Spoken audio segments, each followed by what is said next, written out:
Papo de Criminalista. Eu e o professor Mauro Otávio Nassif.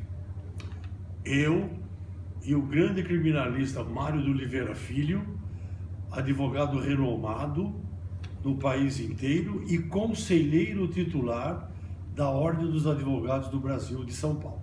E hoje, o Edson Silvestrini Filho, representante dessa nova geração de advogados que vem fazendo um belíssimo papel, assim como o Fábio Tufino, o Augusto de Arruda Botelho e tantos outros colegas, o Lucas Sá, lá de Belém do Pará, e que vem fazendo um brilhante papel, uma brilhante atuação na advocacia criminal.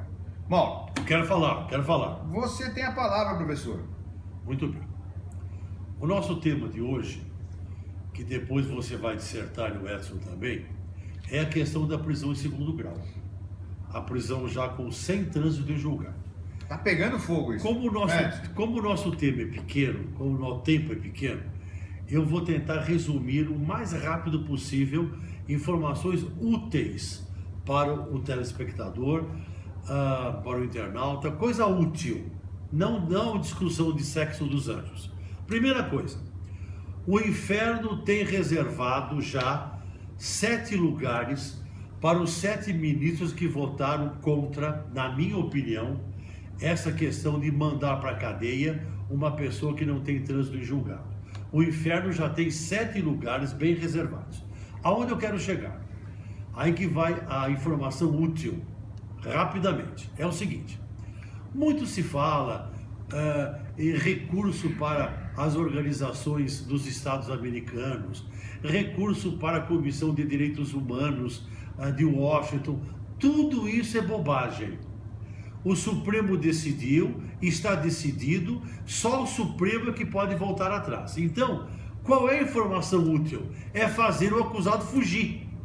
O réu tem que fugir, ficar homiciado, repito, homiciado, e homiciado recorre para Brasília no recurso especial, recurso extraordinário, agravo criminal, agravo regimental, habeas corpus, não pode ir preso. O advogado não é carcereiro. Para encerrar a primeira participação, eu sou contra a decisão do Supremo Tribunal Federal. Deveriam ir mais rápido a decisão. A Constituição é super clara, trânsito em julgado. Inclusive eu vou mais, o Supremo não deu uma decisão, o Supremo fez uma emenda constitucional, o que está errado. Então o que fazer agora é útil? O réu foge, fica homiciado, enquanto o advogado continua e a prescrição continua também. A prescrição não é obstada, o réu não pode ir preso. Essa é a minha opinião. Com essa votação do Supremo Tribunal Federal, criticada por todos os técnicos em direito, mais aplaudida pela população, que está cansada de ver a violência crescer nas suas cidades, na sua rua, na porta da sua casa. Então cria uma falsa sensação de segurança, você dizer, o sujeito foi condenado em segunda instância, pode ser preso. Pode ser preso. Não é obrigatório a determinação de prisão após a decisão de segunda instância. Isso tem que ficar bem claro, que a impressão que dá é, o sujeito foi condenado, a segunda instância confirmou, então automaticamente é expedido o mandado de prisão. Não é isso. Pode acontecer isso. O que nós estamos vendo ao longo desse período agora, de início dessa nova emenda constitucional feita pelo Supremo Tribunal Federal, é que os tribunais, principalmente São Paulo, estão mandando prender. Confirmou a decisão de segunda instância, manda prender. Então, primeiro, não é obrigatória a prisão. Isto pode ocorrer. E esta prisão, como bem disse o Mauro, não obsta o prosseguimento dos recursos. Os recursos vão continuar. Infelizmente, o guardião da Constituição Federal, que é o Supremo Tribunal Federal, ao julgar este habeas corpus que deu margem a essa decisão absolutamente contrária ao que diz a Constituição, levou o guardião da Constituição à posição de violador da Constituição. E aí tem mais um detalhe importante, essa questão do advogado apresentar réu preso, para ser preso. Eu sou absolutamente contra. Se o réu vai se apresentar para ser preso pelo advogado, ele não precisa de advogado, ele vai lá, se apresenta e resolve. Né? Não é uma crítica aos colegas que fazem isso. Eu não faço. Fiz uma vez e me arrependi amargamente. Quando eu defendi o Fernando Baiano, cedi à pressão da família, cedi à pressão do próprio Fernando e ele foi conduzido preso. Ah, mas de uma maneira qual outra ele seria preso? Não sei. Não sei. O problema que eu vejo é este.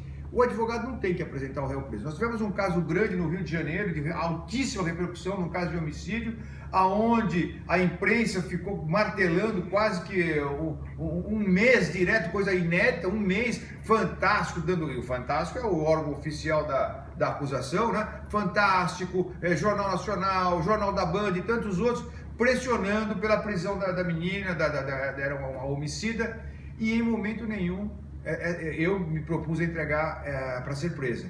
E ganhei um habeas corpus no Superior Tribunal de Justiça, uma liminar que mandou expedir contra a Jorge Mussi, quando era mais liberal. Agora está uma mão de ferro, está pesada a mãozinha do Dr. Jorge Mussi, pesou, está muito pesado. Mas enfim, o quadro atual leva as pessoas que têm o poder de polícia, o poder de julgamento e de acusação a extremos, porque sentem o apoio da população. E esse apoio da população é complicado. A voz do povo não é a voz de Deus, né? Se fosse, não tinha escolhido entre Barrabás e Cristo, não tinha escolhido Barrabás. E na Revolução Francesa não tinha ido atrás dos capitães da Revolução e decapitado. Então, esse negócio de voz do povo, voz de Deus, é complicado.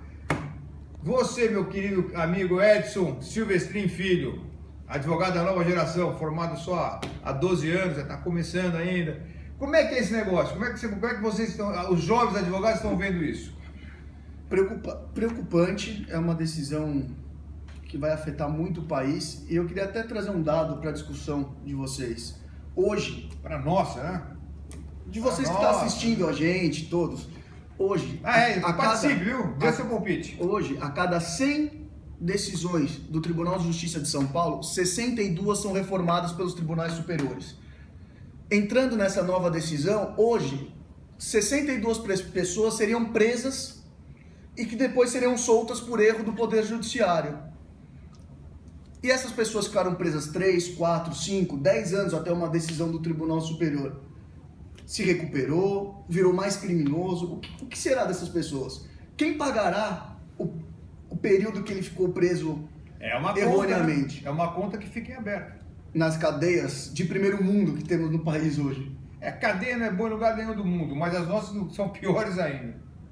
Agora, o que fica, Mauro, essa sensação do povo que tem que prender. Não funciona assim. Agora, essa recente operação da Polícia Federal, conduzida sobre a questão da Gerdau, levaram um advogado que era homônimo do advogado procurado. Busca e apreensão na casa dele.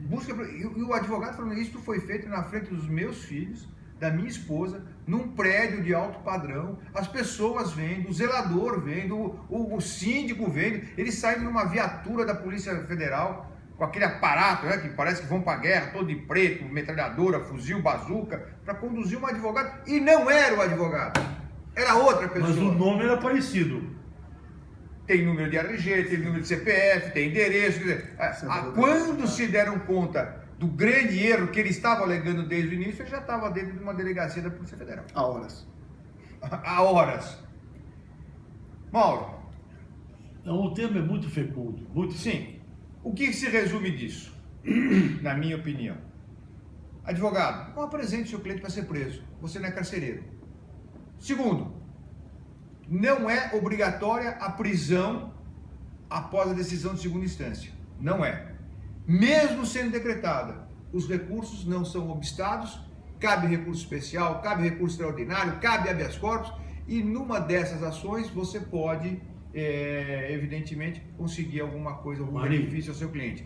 E deixar claro, porque muitas pessoas que assistem o nosso vídeo não são profissionais do direito e acham que advogado, confunde advogado com despachante de corrupção em delegacia. A advocacia criminal não é isso. A advocacia criminal é técnica, é vocação e este interesse em defender uma pessoa que, na verdade, essa defesa reflete no coletivo, na sociedade. Essa pessoa que hoje aplaude uma prisão absolutamente ilegal, ou aplaude uma antecipação de uma condenação, amanhã pode ser vítima. E ele vai querer, de uma situação dessa, e aí sim, ele vai querer todas as garantias constitucionais que ele aplaudiu quando foram subtraídas do cidadão. Eu quero falar mais uma coisinha bem rápida. Professor, É o seguinte, a ampla defesa não pode ser eterna defesa. sim, concordo. Muito bem. Por isso que o Poder Judiciário tem o poder de apressar os julgamentos e chegar até o trânsito. Sem dúvida. Primeiro ponto. E segundo ponto, que essa nova determinação do Supremo não obsta a prescrição. Não muda nada na prescrição. Isso é importante. Se o réu não for preso. Mas cuidado, porque o Supremo já está de olho na questão da prescrição. Começou lá atrás com a questão do habeas corpus, restringir habeas corpus. Depois veio com essa questão de mandar prender com decisão de segunda instância. Em seguida, no dia seguinte, autorizou a quebra do sigilo fiscal das pessoas sem ordem judicial. Mais uma agora, que não cabe habeas corpus contra ministro.